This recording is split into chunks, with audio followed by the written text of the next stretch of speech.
Today we're going to tackle a problem that I think pretty much everyone can relate to, failed goals. We're going to dig into a really powerful framework called Growth O3.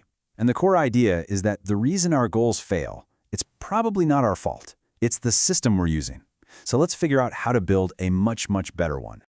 All right, let's just dive right in with a question that, well, it probably hits a little too close to home for most of us, right?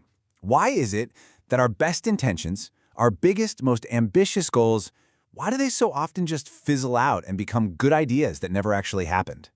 Yeah, this has to look familiar. January 1st, we're so motivated. The plan feels absolutely bulletproof. I'm going to hit the gym 5 times a week. And then, February 15th rolls around and suddenly those brand new gym shoes are, well, they're a pretty expensive piece of modern art just collecting dust in the corner. It's a super frustrating cycle. And this brings us to what I think is the most powerful idea here. And honestly, it's a huge relief. The problem isn't your discipline. It's not that you're lazy or you lack willpower. The problem is the framework you're using. And that is such a game changer, right? It means you can stop blaming yourself and start building a better system. So that better system? Well, that's where Growth O3 comes into the picture. And look, I know what you might be thinking, another acronym. But this is different. The creators call it a form of psychological architecture. Sounds kind of fancy, but all it really means is that it's a blueprint for your mind. It's about building a structure for your goals that's strong enough to actually handle the chaos of real life. Okay, so what does this framework actually look like? Here it is, the whole roadmap. It's an acronym, GROWTH, and each letter stands for a really crucial step in the process, all the way from defining the goal to getting the help you need. So let's start breaking this down piece by piece. The framework is really split into 2 big parts. The first half is all about strategy. Think of this as laying the foundation for a house. You can't just start throwing up walls, right?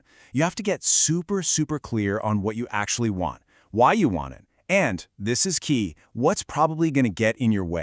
First up, G is for goal, and this is so important. Your brain, it just can't work with vague instructions. Saying you want to be happier or get in shape is kind of like typing "take me somewhere nice" into your GPS. It has no idea what to do. You need a specific, crystal clear destination. So how do you get that specific? Well, the framework has this awesome little tool called the 6 F's. And what this does is it forces you to think about your whole life, not just one little slice of it. You know how it is, right? We chase that one big career goal so hard that we let our health or our relationships slide, and then we just burn out. The 6 F's are all about creating a definition of success that's balanced and actually sustainable. Let's make this real with an example. So here's Sarah. Her old goal was super simple: get promoted to director. That's it.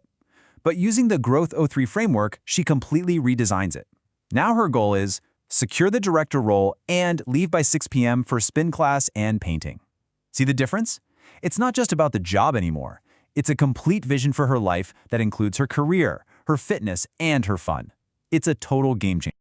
Okay, next up is R for reason and reality. I love this part. It's called the mirror test, and it's all about radical, brutal honesty with yourself. Where are you really starting from? Not the shiny, curated version you post online, but the actual messy reality. Because let's be real, you can't map out a journey if you don't know your true starting location. And that brings us to the O3 analysis. This is kind of the engine room of the whole framework. The first O is for obstacles. And I find this so refreshing. Instead of that good vibes only positivity, this asks you to be a hardcore realist, to think like an ancient stoic and anticipate the walls before you smash into them. What will actually get in your way? You have to name them. Then comes the second O, opportunities. This is where you do a little mental judo. You look at every single one of those obstacles you just listed, and you ask, is there a hidden opportunity here? How can this weakness actually become a strength? So for Sarah, those constant interruptions at work, they aren't just a barrier. They're an opportunity to practice delegating to her team, a skill she'll definitely need as a director. It's a total reframing. And the third and final O is for options. This one is absolutely crucial. So many of us get stuck because we only have one plan, plan A. And when it doesn't work out, we're toast. The idea here is to brainstorm at least 3 totally different paths to your goal. That way, if plan A hits a dead end, you don't panic. You just calmly pivot to plan B or C. All right, so that's the whole first half, the strategy. Your foundation is poured. Now we shift gears into the second part, execution. This is where the rubber meets the road. I mean, a brilliant plan is pretty useless if it just sits in a notebook, right? So how do we actually make this happen?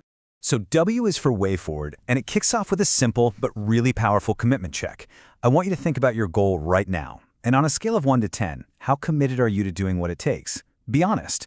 If it's not a 9 or a 10, the most important work isn't starting yet. The real work is figuring out why it's not a 10. What's holding you back? Next up, we have T for tools and tactics. And listen, if you only remember one thing, remember this: willpower is not enough. It's a battery. It starts full in the morning, but every decision you make drains it a little. By the end of the day, it's running on empty. Your systems, your tools, your tactics, they're the charger. They're what keeps you going when your willpower has already packed it in for the day. This idea of becoming an architect of choice is just brilliant. I mean, look at these two desks. Which one makes it easier to do deep, focused work? It's obvious, right?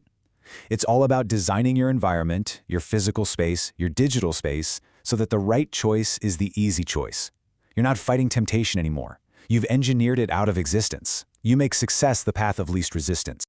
So what does this look like in the real world? It means being really intentional about what's in your toolkit. Are you using a time management trick like the Pomodoro technique?